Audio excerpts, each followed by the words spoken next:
Bem-vindos a mais uma exploração aprofundada aqui no nosso espaço. Hoje, olha, a gente embarca junto numa jornada por um território que desperta muita curiosidade e às vezes até um certo receio. Vamos falar de mediunidade. Nossa bússola principal vai ser a obra Nos Domínios da Mediunidade, né, aquela psicografada pelo Chico Xavier, atribuída ao espírito André Luiz, e temos também umas anotações complementares para ajudar. Esse livro é um relato, assim, muito vivo, né, de aprendizados lá no plano espiritual sobre como funciona esse intercâmbio entre o nosso mundo e o deles. Não é bem um manual, é mais uma descrição de experiências, de mecanismos. Exatamente. E o nosso objetivo aqui, eu acho, é tentar desvendar alguns conceitos-chave que aparecem nessas fontes. Sabe? Entender melhor as diferentes manifestações mediúnicas que são descritas ali. E, talvez o mais importante, refletir um pouco sobre as implicações disso tudo.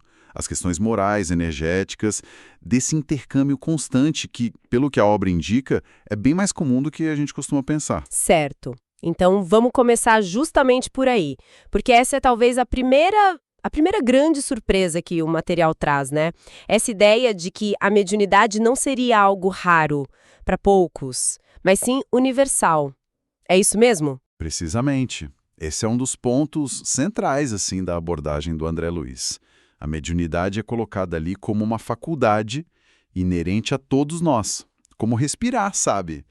Nessa visão, não existe bem essa divisão estanque, médiums e não médiums.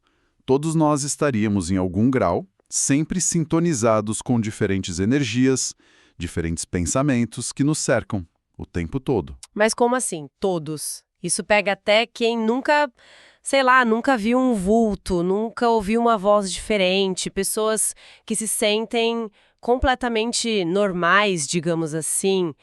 Parece um pouco contraintuitivo para muita gente, né? Sim, a afirmação é bem ampla. A chave para entender isso, segundo o que está na obra, é a mente. Nossos pensamentos não seriam só processos internos, abstratos. Eles geram ondas, sabe? Energias específicas, como se a gente fosse uma estação de rádio transmitindo. E a gente vive mergulhado num oceano de vibrações mentais. Naturalmente, a gente se conecta com aquilo que tem mais a ver com a gente, com o que a gente pensa, sente. Se a gente cultiva pensamentos bons, de estudo, de ajuda, atrai energias parecidas. Agora, se a gente se deixa levar pela raiva, pelo pessimismo, por vícios, aí a sintonia é outra, com correntes mais densas, mais perturbadoras. Essa conexão constante, essa sintonia, já é uma forma de mediunidade, já é intercâmbio psíquico. Entendi. Quer dizer, então, que a qualidade da nossa vida mental é que define a nossa lanterna psíquica, por assim dizer. Então, mais do que ficar buscando fenômenos estranhos, a questão principal seria a responsabilidade pelo que a gente emite e atrai com a nossa própria cabeça. Exatamente. Essa é a grande implicação moral disso tudo.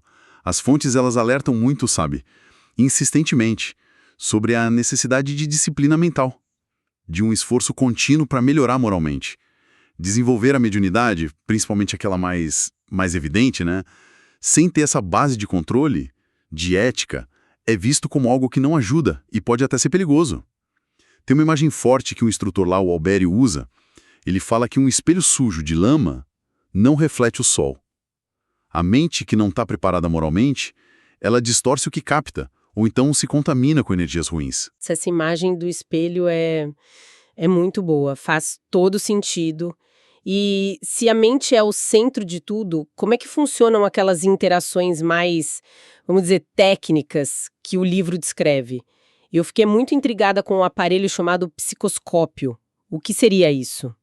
O psicoscópio é fascinante mesmo.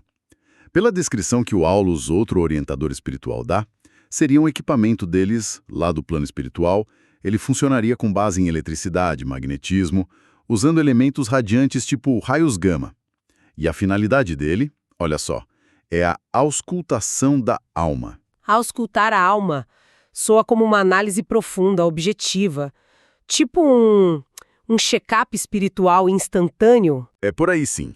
O aparelho permitiria que os observadores espirituais identificassem as vibrações de uma pessoa. tipo as tendências morais, os sentimentos que predominam, o nível de educação espiritual, o caráter, até os pensamentos habituais. E o mais incrível, sem precisar de uma análise mental demorada por parte de quem está observando. É como se lessem a assinatura vibratória que cada um de nós emite, sabe? Isso mostra que nosso estado interior não é algo totalmente escondido. Ele irradia, pode ser percebido. Essa ideia de assinatura vibratória que revela quem a gente é por dentro, nossa, é impactante. E seguindo nessa linha do quase tangível, tem a menção também a uma substância chamada ectoplasma. O nome já é meio... Filme de ficção, né?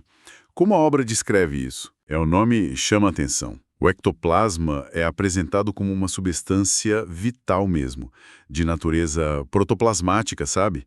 E muito plástica, moldável. Ele estaria numa faixa intermediária entre a nossa matéria física densa e a matéria mais sutil do perispírito, que é o corpo espiritual. A descrição é que ele sai do médium, principalmente pelos orifícios, boca, nariz, ouvidos, e também pelos poros.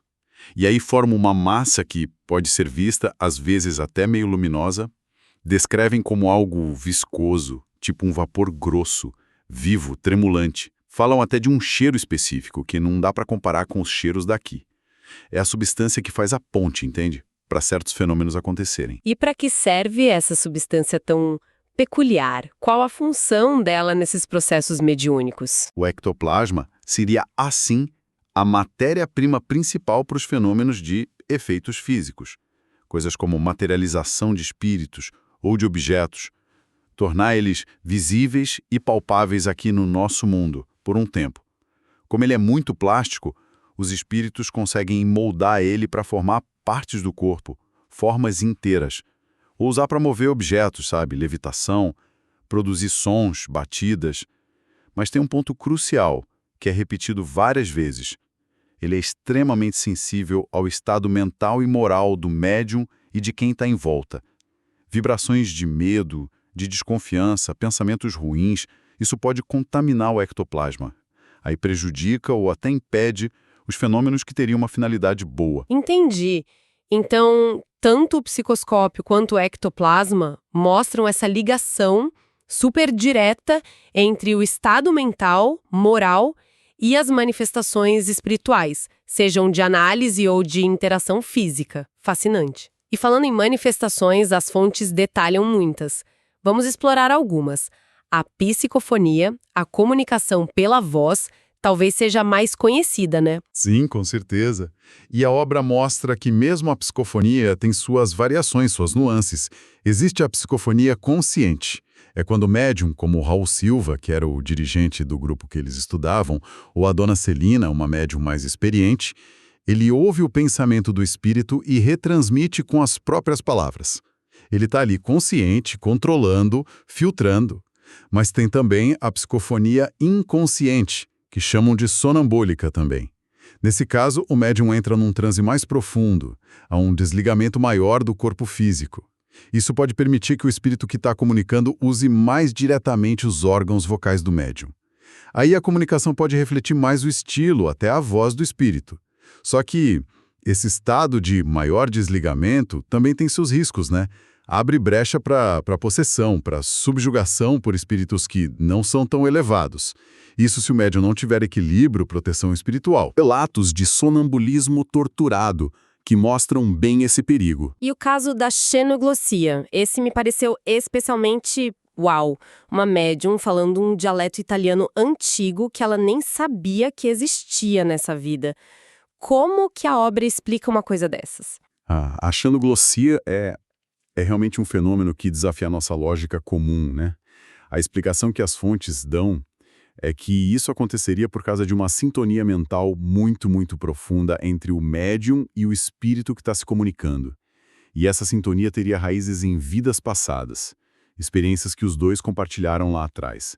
O espírito, quando se conecta com o médium, conseguiria acessar e meio que reativar memórias e habilidades de linguagem que estão guardadas, latentes, no perispírito do médium. Coisas daquela vida anterior, onde os dois conviveram ou falavam aquele idioma específico. É como se a sintonia do presente destravasse um arquivo antigo, sabe? Que fascinante pensar nessa conexão através do tempo, reativando coisas adormecidas. Além da comunicação, as fontes falam de outras percepções, tipo clarividência e clareaudiência. Seriam como extensões dos nossos sentidos normais? Não exatamente como extensões, são descritas mais como percepções da mente. Elas podem ou não usar os órgãos físicos como um reflexo. A clarividência seria ver cenas ou espíritos do plano espiritual. A clareaudiência, ouvir vozes ou sons de lá. Mas a obra deixa claro, a percepção real acontece na mente. Os olhos e ouvidos físicos podem até estar fechados. E aí tem também o desdobramento, né? A projeção da consciência. O desdobramento, isso parece aquela experiência fora do corpo que tanta gente relata. Como o livro apresenta isso? É isso mesmo.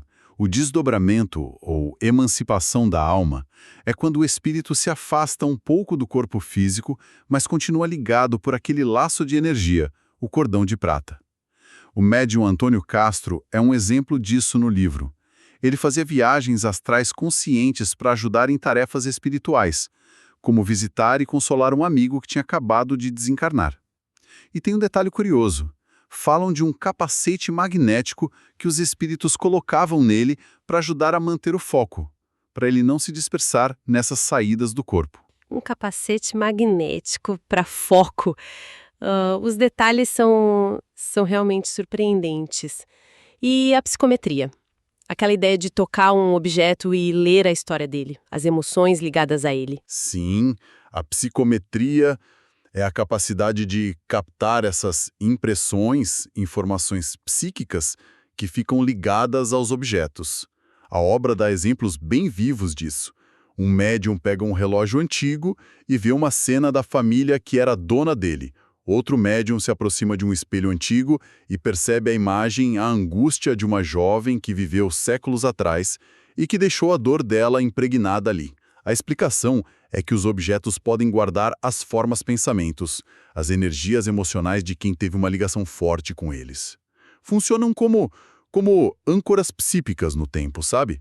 Pontos de conexão. Isso reforça muito aquela ideia de que nossos pensamentos e emoções deixam rastros, né?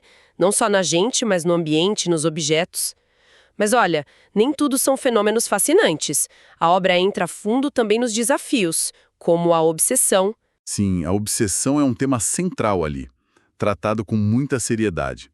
E é descrita não como um ataque que vem do nada, de um lado só, mas como uma ligação mental muito forte, doentia, geralmente baseada em dívidas, em sentimentos negativos, ódio, vingança, apego exagerados que vêm de outras vidas. Isso cria uma sintonia ruim entre o obsessor, que é o espírito, e o obsidiado, a pessoa encarnada. A lei de causa e efeito está sempre ali, na base disso tudo.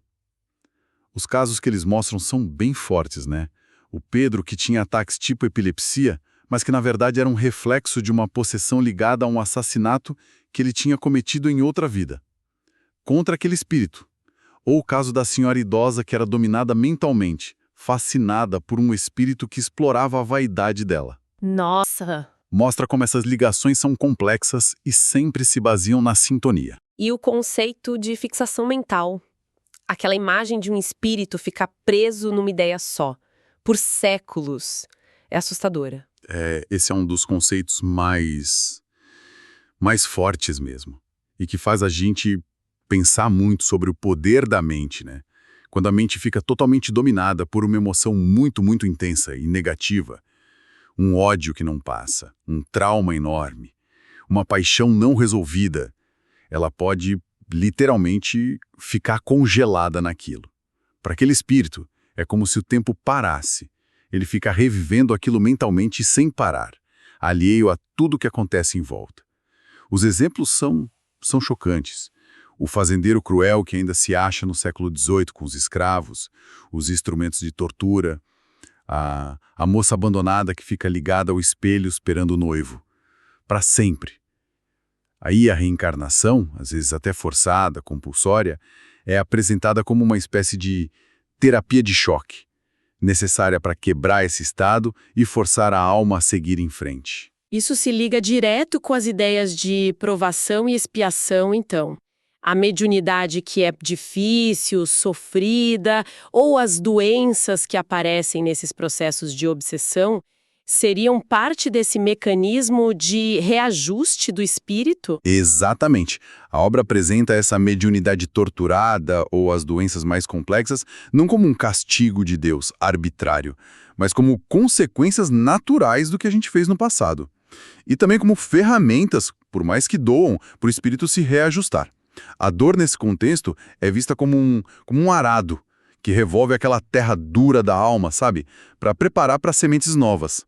É um aprendizado forçado, quando o aprendizado pelo amor não deu certo antes. E diante desses quadros tão difíceis, qual é o papel da oração? Ela aparece com muito destaque no livro. A oração é descrita como fundamental, uma ferramenta poderosa mesmo, mas não como um pedido mágico para mudar o que está acontecendo fora. É mais um ato que transforma quem está orando. Chamam de prodigioso banho de forças. Quando a pessoa ora com sinceridade, ela eleva a própria vibração, isso atrai ajuda de energias superiores, fortalece as defesas contra influências ruins, traz calma, inspiração, renova por dentro. É essencial para se preparar para qualquer trabalho mediúnico sério e também para aplicar o passe magnético. O caso da Nésia é um bom exemplo.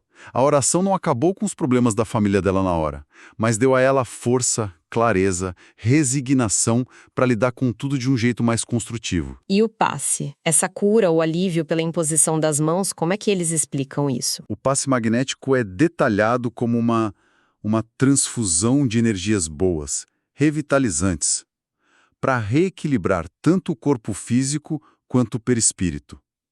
Mas o foco é que não é só um gesto mecânico, sabe?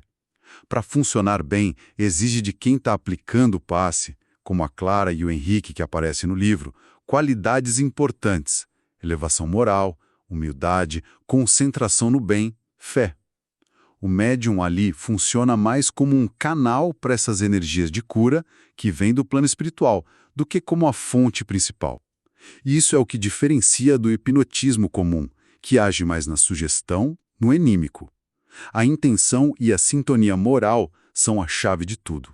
Fazendo uma síntese, então, dessa nossa exploração, fica muito claro que, nos domínios da mediunidade, mostra um lado da mediunidade que vai muito além do fenômeno espetacular. É algo inerente à natureza humana mesmo, ligado profundamente à nossa vida mental, à nossa moral. Exatamente.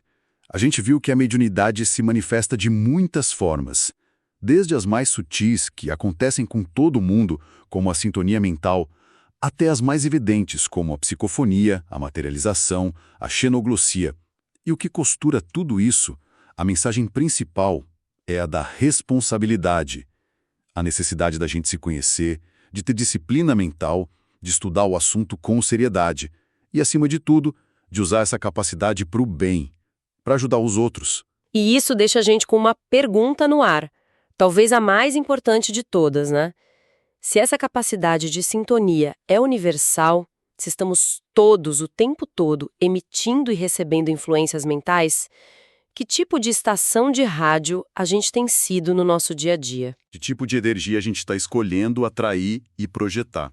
Com os nossos pensamentos, nossas conversas, o que a gente sente, o que a gente faz, como que essa nossa sintonia pessoal está moldando não só a nossa vida, mas também o ambiente psíquico que a gente compartilha com todo mundo.